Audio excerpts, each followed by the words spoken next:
Hi friends, എല്ലാവർക്കും എൻ്റെ ചാനലിലേക്ക് സ്വാഗതം. ഞാൻ ഒഴിക്കാനും തൊട്ട് കറിക്കുമായിട്ടുള്ള ഒരു ഒറ്റക്കറിയാണ് ഉണ്ടാക്കാൻ പോകുന്നത്. അത് നിങ്ങളെയും കൂടെ ഒന്ന് പരിചയപ്പെടുത്താമെന്ന് വിചാരിക്കുന്നു. എല്ലാവർക്കും ഉപകാരപ്രദമാകട്ടെ. അപ്പോൾ അറിയാവുന്നവർക്ക് പ്രശ്നമില്ല, ന്യൂ കമേഴ്സിനൊക്കെ ഇതൊരു നല്ല കറിയാണ്, പെട്ടെന്ന് ചെയ്തെടുക്കാൻ പറ്റും. അതിനുവേണ്ടി ഞാൻ ഒരു മത്തങ്ങ എടുത്തിട്ടുണ്ട്. മത്തങ്ങ കണ്ടില്ലേ, നമ്മളതിൻ്റെ അരിയെല്ലാം കളഞ്ഞു. അരി ഞാൻ കളഞ്ഞിട്ടില്ല. നമ്മൾ പംകിൻ സീഡ് കഴിക്കുന്നത് നല്ലതാണ്. അപ്പോൾ ഇത് നന്നായിട്ടൊന്ന് ഉണക്കി അതിൻ്റെ തോട് കളഞ്ഞ് നമുക്ക് കഴിക്കാനെടുക്കാം. അതെല്ലാം നടാനാണെങ്കിൽ ഇത് കൊണ്ടുപോയി പറമ്പിലിട്ട മത്തങ്ങ കിളിച്ച് വരും. അപ്പോൾ അതിൻ്റെ ഇലയൊക്കെ എടുത്ത് നമുക്ക് തോരൻ വെക്കാൻ പറ്റും. അപ്പോൾ അത് ഞാൻ മാറ്റി ആദ്യമേ തന്നെ വെച്ചു. ഇനി അടുത്ത ഒരു അറിവെന്ന് പറഞ്ഞാൽ നമ്മുടെ മത്തങ്ങയുടെ തോട് കളയുന്നതിനെ പറ്റിയാണ്. മത്തങ്ങയുടെ തോട് പലരും ചെത്തി കളയുകയാണ്. പക്ഷേ ഇത് നല്ലപോലെ വാഷ് ചെയ്തെടുത്താൽ നല്ല വൈറ്റമിൻ ഉള്ളതാണ്. മത്തങ്ങയുടെ അകത്തെ ദശയെക്കാട്ടി ഗുണം ഈ തോടിൻ്റെ ഭാഗമാണ്. അപ്പം തോട് കളഞ്ഞില്ലെങ്കിലും പ്രശ്നമില്ല. ഇനി നിർബന്ധമുള്ളവർ കളയുന്നതിന് കുഴപ്പമില്ല.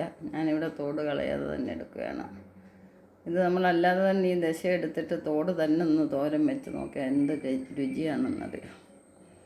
അതുകൊണ്ട് ഇത് കട്ടിയൊന്നുമില്ല, വെന്ത് കഴിഞ്ഞാൽ നന്നായിട്ട് ഉടഞ്ഞ് കിട്ടും. അപ്പോൾ ഞാൻ ഈ തോട് ഉൾപ്പെടെ ചെറുതായിട്ടൊന്ന് അരിഞ്ഞെടുക്കാം.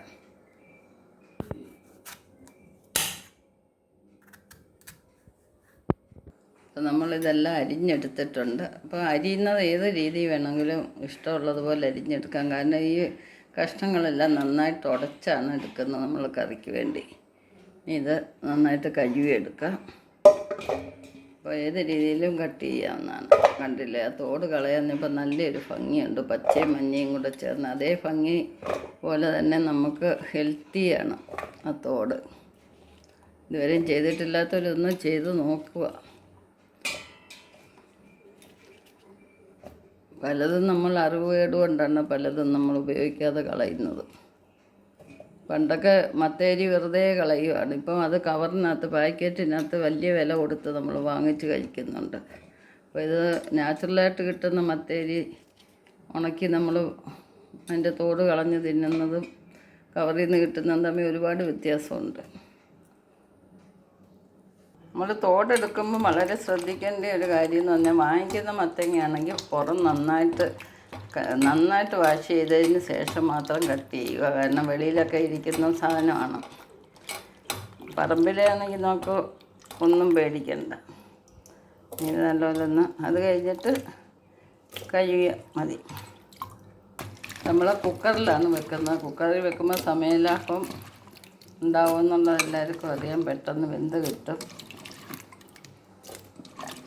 അപ്പോൾ ഇനി അടുപ്പിന് വേണ്ടുന്ന സാധനങ്ങൾ എന്തൊക്കെയാണെന്ന് നോക്കാം. ഞാനിത് ഒരു നാളികേരം എടുത്തിട്ടുണ്ട്. ഒരു മത്തങ്ങ എടുത്തത് കൊണ്ടാണ്. എടുക്കുന്ന ക്വാണ്ടിറ്റിക്ക് അനുസരിച്ച് നിങ്ങൾ ചേരുവകൾ മാറ്റുകയും കൂട്ടുകയും കുറയ്ക്കുകയും ചെയ്യാം. പിന്നെ കുറച്ച് വെളുത്തുള്ളി, ഉപ്പ്, ജീരകപ്പൊടി, മഞ്ഞൾപ്പൊടി, മുളക് പൊടി, കരിവേപ്പില. ഇത് നമ്മൾ തേങ്ങ വറുത്തിടാൻ വേണ്ടി മാറ്റി വെച്ചതാണ് കുറച്ച്. ഒരു തേങ്ങ എടുത്തു കഴിഞ്ഞാൽ ഒരു മുക്കാൽ അരയ്ക്കാൻ എടുക്കുക, കാൽ ഭാഗം വറുത്തിടാൻ എടുക്കുക. നമ്മൾ തേങ്ങയൊക്കെ ചേർക്കുന്നതാണ് നല്ലത്. അതുപോലെ തേങ്ങ അരയ്ക്കുമ്പോൾ ശ്രദ്ധിക്കുക, ഒരുപാട് അങ്ങ് അരഞ്ഞു പോകരുത്. നമുക്ക് ഇനി ഇത് അരച്ചെടുക്കാം. അപ്പോൾ നമ്മൾ വറക്കാനുള്ളത് മാറ്റി വെച്ചിട്ട് തേങ്ങയെല്ലാം ഒതുക്കി എടുത്തിട്ടുണ്ട്. ഇത് നമ്മൾ കഷ്ണത്തിലോട്ട് ആദ്യമേ തന്നെ അങ്ങ് ഇടുകയാണ്. കുക്കറിലായതുകൊണ്ട് ഒന്നിച്ചിടാം. ഇനി ഒരു ഗ്ലാസ് വെള്ളം ഞാൻ ഒഴിക്കുന്നുണ്ട്. മത്തങ്ങയ്ക്കകത്ത് വെള്ളമുണ്ട്, എന്നാൽ തന്നെ ഇതൊരു ചാറ് കറിയാണ്. ഒരുപാട് വെള്ളം ആവരുത്, ചെറിയൊരു കുഴമ്പ് പരുവത്തിന് എടുക്കണം. അപ്പോൾ അതിനനുസരിച്ചുള്ള വെള്ളം ആദ്യമേ തന്നെ ഒഴിക്കുക. നമുക്ക് ഒറ്റ വിസിലടിക്കുമ്പം തന്നെ കുക്കർ ഓഫ് ചെയ്യാം. നമ്മൾ വെളിച്ചെണ്ണ ഒഴിച്ചിട്ടുണ്ട്. ഇനി ഇതിലേക്ക് നമ്മൾ കുറച്ച് ഉഴുന്ന് പരിപ്പാണ് ഇട്ട് കൊടുക്കുന്നത്. ഇത് നന്നായിട്ടൊന്ന് മൂക്കണം. ചുമന്നതിന് ശേഷം നമുക്ക് കടുക് ഇട്ട് പൊട്ടിക്കാം. കടുകെല്ലാം പൊട്ടി കഴിഞ്ഞതിന് ശേഷം നമുക്ക് തേങ്ങ ഇട്ട് കൊടുക്കാം. അപ്പം തേങ്ങയൊക്കെ ഒരുവിധം ചുവന്ന് ഒരുപാട് മൂത്ത് പോകരുത്. തേങ്ങേൻ്റെ ഒരു പരുവം കണ്ടില്ലേ, ആ ഗോൾഡ് കളർ വരുമ്പോഴാണ് തേങ്ങ വാങ്ങേണ്ടത്. അപ്പോൾ ഇത് നമ്മൾ മത്തങ്ങ ഉടച്ചതിന് ശേഷം ഇട്ട് കൊടുക്കണം. അപ്പോൾ നല്ല ക്രിപ്സിയായിട്ട് കിട്ടും.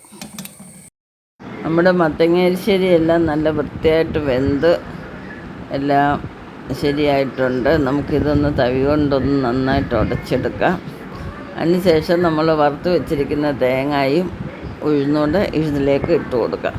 എന്നിട്ട് നന്നായിട്ട് ഇളക്കിയെടുക്കുക. നല്ലൊരു മണമാണ് വരുന്നത്. ഇത് ബ്രേക്ക്ഫാസ്റ്റിനും ചോറിനും എല്ലാം ഒരുപോലെ കഴിക്കാവുന്നതാണ്.